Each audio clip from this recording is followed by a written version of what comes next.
오늘 이 시간 하나님께서 우리에게 주시는 말씀은 누가복음 10장 38절에서부터 42절까지의 말씀입니다. 제가 봉독할 때 살아계신 하나님 아버지 음성을 다 들으실 수 있기를 소원합니다. 예수의 일행이 여행하다가 어떤 마을에 들렀는데 마르다라는 여자가 자기 집에 예수를 모셔들었다. 그에게는 마리아라는 동생이 있었는데 마리아는 주님의 발치에 앉아서 말씀을 듣고 있었다. 시중드는 일에 경황이 없던 마르다는 예수께 와서 주님, 제 동생이 저에게만 일을 떠맡기는데 이것을 보시고도 가만두십니까? 마리아더러 저를 좀 거들어 주라고 일러주십시오 하고 말하였다. 그러나 주께서는 이렇게 대답하셨다. 마르다, 마르다. 너는 많은 일에 다 마음을 쓰며 걱정하지만 실상 필요한 것은 한 가지뿐이다. 마리아는 참 좋은 몫을 택했다. 그것을 빼앗아서는 안 된다. 아멘. 모든 사람에게 열려있는 하나님 나라라는 제목으로 오늘 우리에게 주신 말씀을 잘 묵상하고 그 뜻을 나누고 싶습니다.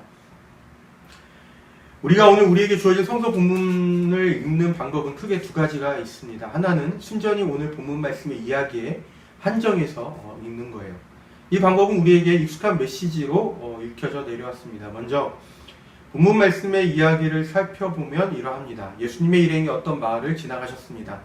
그때 그 마을에 사는 한 여인이 그분의 일행을 자신의 집으로 초대하여, 그의 이름이 마르다입니다. 그가 예수님의 일행을 그의 집으로 초대한 것을 보면 평소 예수님에 대해서 존경하는 마음을 가졌을 것이라고 우리가 어느 정도 짐작할 수 있습니다. 그렇게 해서 예수님의 일행은 마르다의 집으로 가셨어요. 마르다는 그의 집에 초대를 받아 오신 예수님과 그분의 일행을 대접하기 위해서 주방에서 바빴습니다. 아마도 그가 그토록 분주했던 것은 평소 존경하던 귀한 분을 그의 집으로 모셨기 때문에 그가 할 수 있는 최선의 것을 대접하기 위해서였을 것입니다. 그럼 마르다의 마음을 아는지 모르는지 그의 동생인 마리아는 그 시간에 주방에서 언니의 일을 돕지는 않았습니다. 마리아는 거실에 계신 예수님의 발치에 앉아 있었기 때문입니다. 마리아는 예수님께 최선의 것으로 대접해 드리기보다는 그분의 말씀을 들어보려는 쪽을 선택했어요. 예수께 최선의 것으로 대접해 드리고 싶은데 손이 그 마음을 따라가기에 벅차니 마르다는 거실에 있는 마리아에게 마뜩치 않은 마음이 아마도 들었을 것입니다. 어쩌면 속으로 이런 생각을 가졌을지도 몰라요. 언니가 지금 이렇게나 바쁜데 어떻게 동생은 일손 하나 거들어줄 생각도 안 하는 거지? 그래서 마리아에게 와서 자기를 좀 거들어달라고 말하려고 했습니다. 하지만 그것은 예수님께 신뢰가 될 것임을 분명합니다. 왜냐하면 마리아는 지금 예수께서 하시는 말씀에 귀를 기울이고 있기 때문입니다. 그렇다면 방법은 하나밖에 없어요. 예수님께서 마리아에게 직접 말씀하시는 것입니다. 마리아야, 네 언니가 지금 주방에서 일손이 부족한 것 같으니 가서 언니를 좀 도와주고 내 이야기는 이따가 듣도록 하자. 이렇게 말이죠. 예수께서 그렇게 하신다고 그것이 큰 문제가 되는 것도 아니고 가르침은 식후에 하셔도 되는 것이니 예수께서 이렇게 마리아에게 말씀하시는 것은 전혀 무리가 되는 것도 아닙니다. 그런데 기다리고 기다려도 예수께서는 마르다가 기대하는 말씀을 마리아에게 하지 않으셨어요. 아니 어쩌면 분주한 마르다에게 별다른 관심조차도 없는 것일지도 모릅니다. 참고 있던 마르다가 결국 예수께 요청합니다. 주님, 제 동생이 저에게만 일을 떠맡기는데 이것을 보시고도 가만두십니까? 마리아더러 저를 좀 거들어 주라고 일러주십시오. 마르다의 이 요청은 얼마든지 할 수 있는 요청의 말이었지만 서운한 감정이 섞여 있는 말입니다. 마르다의 서운한 마음을 아셨던 것인지 예수께서는 그런 마르다를 타이르시듯 이렇게 말씀하십니다. 마르다야, 마르다야, 너는 많은 일에 다 마음을 쓰며 걱정하지만 실상 필요한 것은 한 가지뿐이다. 마리아는 참 좋은 몫을 택했다. 그것을 빼앗아서는 안 된다. 마르다의 예상은 빗나갑니다. 예수님은 마리아를 분주한 주방에 보내신 것이 아니라 계속해서 그분의 말씀을 듣도록 하신 것이죠. 사실상 예수께서는 마르다가 하는 일보다 마리아가 하고 있는 일을 더 인정하신 셈입니다. 그런데 이것을 오해하는 경우가 적지 않습니다. 마르다처럼 봉사하는 쪽을 선택하지 말고 마리아처럼 말씀 듣는 편을 선택하라는 식으로 신앙생활에 적용하는 것이죠. 이것은 이 본문 말씀에 대한 분명한 오해입니다. 마르다의 봉사는 손님을 초대한 집의 주인으로서 당연하게 해야 하는 아주 상식적인 일이었어요. 손님을 대접하는 것은 그가 아니더라도 그 집에 누군가를 반드시 해야만 하는 것입니다. 누가가 누가복음과 사도행전을 기록할 때에 교회들이 경험했을 법한 일들을 우리가 고려할 때에 이 본문 말씀 안에서 예수께서 마르다에게 하신 이 말씀을 적절하게 해석할 수가 있습니다. 사도행전 6장 1절에서 4절은 초대의 교회들이 경험했을 법한 상황에 대해서 일러줍니다. 이 시기에 제자들이 점점 불어났다. 그런데 그리스 말을 하는 유대 사람들이 히브리 말을 하는 유대 사람들에게 불평을 터뜨렸다. 그것은 자기네 과부들이 날마다 구호 음식을 나누어 받는 일에 소홀히 여김을 받기 때문이었다. 그래서 12사도가 제자들을 모두 불러놓고 말하였다. 우리가 하나님의 말씀을 전하는 일은 제쳐놓고서 음식 베푸는 일에 힘쓰는 것은 좋지 못합니다. 그러니 형제자매 여러분, 신망이 있고 성령과 지혜가 충만한 사람 7을 여러분 가운데서 뽑으십시오. 그러면 그들에게 이 일을 맡기고 우리는 기도하는 일과 말씀을 섬기는 일에 헌신하겠습니다. 사도행전에 있는 이 말씀은 예루살렘 교회가 태동할 때에 그 상황을 다루고 있습니다. 예루살렘 교회에 점차 많은 사람들이 회심하고 성도로 모여들게 되면서 예루살렘 교회는 교회 안의 성도들, 특히 과부들을 보살피는 구제사역에 일손이 더욱 필요하게 됩니다.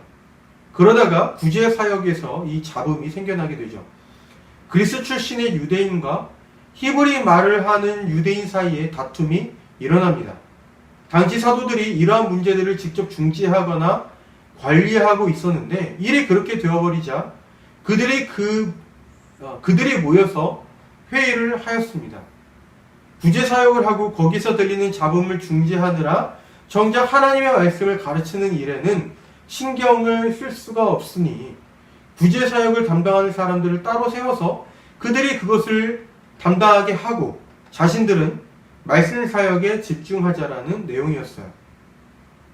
구제사역은 교회가 해야 하는 매우 시급하고 중요한 사역이었지만 그것 때문에 말씀 사역을 하지 못하는 상황이 우리가 이 본문 말씀을 해석할 때 고려해야 하는 배경이라고 말할 수 있습니다. 사도행전에서 사도들은 구제사역을 폄하한 것이 아니라 단지 말씀 사역이 구제사역보다 우선적인 것으로 여겼습니다. 이처럼 우리가 사도행전의 말씀을 구제사역을 폄하하고 말씀 사역을 존중하는 것으로 읽지 않듯이 오늘 본문 말씀도 그렇게 해석할 수 있습니다.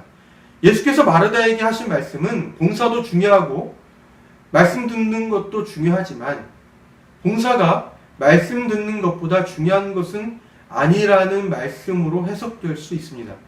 봉사 사역과 말씀 사역은 둘 다 중요합니다. 하지만 말씀 사역이 봉사 사역보다 우선한다는 거죠. 구제나 봉사를 한다고 해서 교회라고 볼 수는 없습니다. 그것은 어찌 보면 사회단체와 가깝습니다. 교회는 구제나 봉사를 하면서도 하나님의 말씀을 강론하고 또 배우고 서로 나누는 사역을 감당할 때에 교회로서의 정체성을 갖는다라고 볼 수가 있어요. 본문 말씀을 읽는 또 다른 방식은 본문 말씀에 누가복음에서 놓인 그 맥락과 이 저자인 누가의 의도를 고려하면서 읽는 방법입니다. 본문 말씀은 예수께서 예루살렘으로 향하여 내려가시는 여행길에 겪으신 사건을 담고 있습니다. 이것이 본문 말씀이 누가복음에 놓인 맥락이에요. 예수께서 예루살렘으로 내려가실 때 지저들은 이러한 기대를 품고 있었습니다. 이제 곧 때가 되겠구나. 예수께서 예루살렘으로 들어가시면 그야말로 대격변이 일어나게 되겠지. 로마와 거기에 부역하는 모든 악한 사람들은 모두 다 자리를 잃게 될 것이고 마침내 하나님께서 약속하신 새로운 이스라엘이 예수님을 중심으로 건설되겠지? 그렇게 되면 우리는 새 왕조를 만든 개국 공신으로서 대우를 받게 될 것이다. 이러한 기대가 제자들에게 있었기 때문에 예루살렘에 가까워지기 전에 그들 사이에 누가 더 공로를 많이 세웠는지 논해서 확실하게 서열을 정해 놓으려고 한 것이죠. 그러한 기대를 가지고 있던 제자들에게 예수께서는 사람들이 당신께 기대하는 그런 식의 영광을 받기 위해서 예루살렘에 가는 것이 아니라 오히려 온갖 음모와 불의로 억울하게 잡혀서 죽임을 당하게 될 것이라고 말씀하셨습니다. 이것은 제자들이 예수께 가졌던 종래의 생각을 완전하게 깨버리는 말씀이죠. 장차 이스라엘의 왕이 되실 예수님 곁에서 무언가 공로상이라도 받게 될 것이라고 기대했던 이 제자들이었는데 이제는 어쩌면 예수님 곁에 있다가는 자신들도 목숨이 위태로워질 수도 있겠구나 하고 걱정해야 할 판이 된 것입니다. 그리고 예수께서는 예루살렘으로 내려가는 길에서 선한 사마리아인에 대한 이야기도 하셨습니다. 선한 사마리아인이라는 말은 당시 유대인들에게는 매우 틀린 표현이다, 적절하지 않은 표현이다 라고 말할 수 있어요. 사마리아인 앞에 선한이라는 단어는 결코 붙일 수도 없고 어울리지 않는다고 생각했기 때문입니다. 선한 사마리아인에 대한 이야기에서 인물에 대한 역전은 계속적으로 일어납니다. 하나님을 잘 아는 사람, 율법을 잘 알고 있어서 사람들에게 이렇게 살고 저렇게 살면 하나님께 용납을 받을 것이라고 가르쳐 주는 사람, 하나님께 가까이 있는 사람이라는 평가를 받는 제사장이나 레위인 같은 사람들이 초주검이 되어서 누군가의 도움이 절실하게 필요했던 사람을 보고도 그냥 지나쳐 갔다는 이야기는 일반적으로 그 당시 사회에서 제사장이나 레위인과 같은 종교 영역에서의 종사자들에 대한 이 고정관념을 깨어버리는 충격을 주었습니다. 누가 선한 사람이고 누가 하나님께 가까이 있는 사람인지에 대한 당시 유대인들의 고정관념, 사마리아인은 부정하고 악하기 때문에 유대인들이 사랑할 수도 없고 사랑해서도 안 되는 존재로 여겼던 당시 유대인들의 이 고정관념을 이 선한 사마리아인에 대한 이야기가 깨어버리고 있는 것이죠. 그리고 오늘 본문 말씀이 이어진 것입니다. 예수님의 예루살렘으로의 여행에 대한 고정관념, 그리고 사마리아인에 대한 고정관념을 깨어리는 문맥 속에 이 오늘의 본문 말씀이 놓여 있다라는 거예요. 마르다와 마리아의 이야기에서도 고정관념이 끼워지고 있습니다. 이 이야기에서 가장 파격적인 장면은 바로 마리아가 주님의 발치에 앉아서 말씀을 듣고 있었던 장면입니다. 누구의 발치에 앉는다라는 이 표현은 그 사람의 제자임을 나타내는 관용적인 표현이라고 말할 수 있어요. 그러니까 마리아가 주님의 발치에 앉아있는 장면은 마리아가 주님의 제자라는 것을 의미합니다. 그런데 문제는 마리아가 여성이라는 데에 있어요. 당시 유대인들에게 있어서 여성은 감히 제자가 될 수 없었습니다. 하지만 마리아는 예수님의 발치에 앉아 있었고 그분의 말씀을 듣고 있습니다. 그럼에도 예수께서는 그의 행동을 막거나 제지하지 않으시고 오히려 계속적으로 그렇게 하도록 허용하시죠. 오늘의 우리에게는 이 장면들이 별다른 감흥을 일으키지 않지만 만약에 우리가 누가복음의 이 본문 말씀을 당시 유대인 여성들이 듣고 있었다라고 상상해 본다면 그들이 받았을 충격은 이해할 수 있습니다. 심지어 이 이야기에서는 마르다가 이 집의 주인으로서 나오기까지 합니다. 고대 사회에서 이것은 매우 드문 경우였다고 말할 수 있어요. 아주 특정한 상황에서만 여성이 합법적으로 재산을 소유할 수 있었고 그것마저도 아주 소수의 여성만이 그 기준을 충족했다는 것을 고려한다면 마르다라는 여성이 자신의 집을 소유하고 있었다라는 것은 당시 독자들에게 적지 않은 충격을 주었을 것입니다. 이 본문 말씀이 이처럼 당시의 여성의 지위에 대한 당시 사회의 이 고정관념을 뒤흔들고 있다는 거죠. 사회적으로 여성이 무슨 제자가 되고 무슨 리더냐, 집에서 잠잠하게 있기나 할 것이지 라고 말하거나, 심지어 교회에서도 여성이 교회를 위해서 무슨 중요한 일을 할 수 있겠느냐라고 회의적으로 묻는 그 당시의 사람들에게 성서는 여성의 역할을 존중하고 인정하는 입장을 시종 드러내었습니다. 본문 말씀에서 마리아는 여성이었음에도 제자로 인정을 받았고, 죽임당한 예수께서 사흘째에 살아나신다라는 말씀을 기억하고 제자들에게 알려준 이들도 바로 여자들이었으며, 빌립보에서 선교하는 바울 일행에게 자신의 집을 내어주고 모임의 처소로 제공했던 루디아도 바로 여성이었을 뿐 아니라 고린도의 갱그라의 교회의 지도자였던 베베도 역시 바울이 인정한 여성 지도자였습니다. 이 밖에도 성서는 여성들의 지위와 역할, 지도력을 보여주는 이 본문들을 소개하고 있어요. 이러한 맥락에서 이 본문 말씀을 읽기를 시도하면 예수께서 예루살렘으로 가시는 길에서의 가르침은 하나님 나라에 대한 당시 사람들의 그 오해나 편견을 깨워버리고 바른 지식을 갖도록, 바른 이해를 하도록 하는 것이었다라고 볼 수가 있습니다.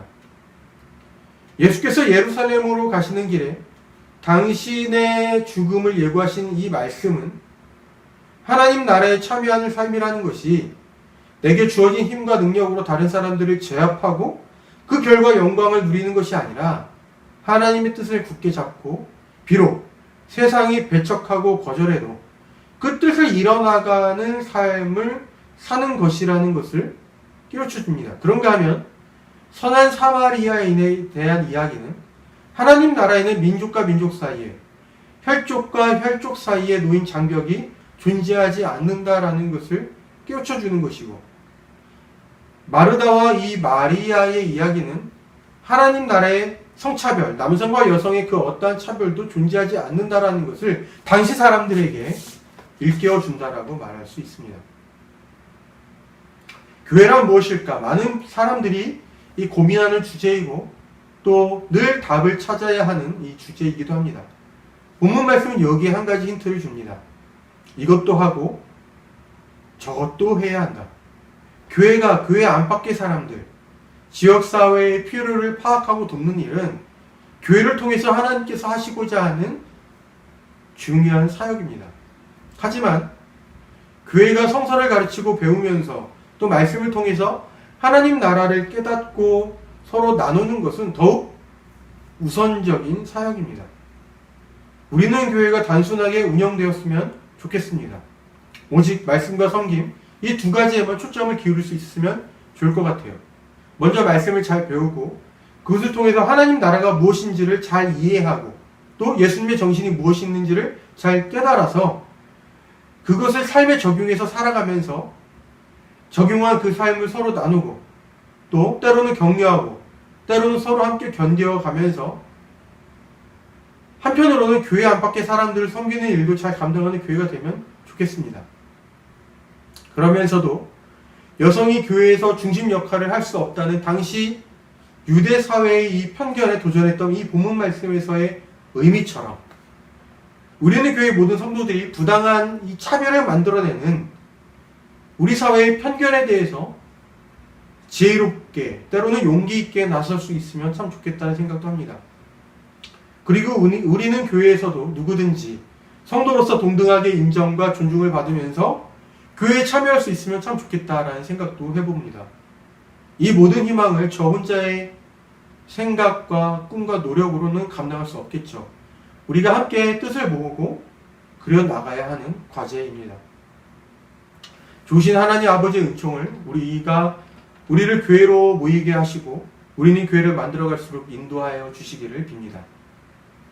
기도하겠습니다. 주님, 우리는 교회가 말씀과 섬김의 이 두 가지 사역을 잘 감당할 수 있도록 인도하여 주십시오. 말씀을 가르치고 배우며 나누는 일에 열정을 잃지 않게 하시고 교회 안팎의 필요를 감당하는 일에 게으르지 않도록 인도하여 주십시오.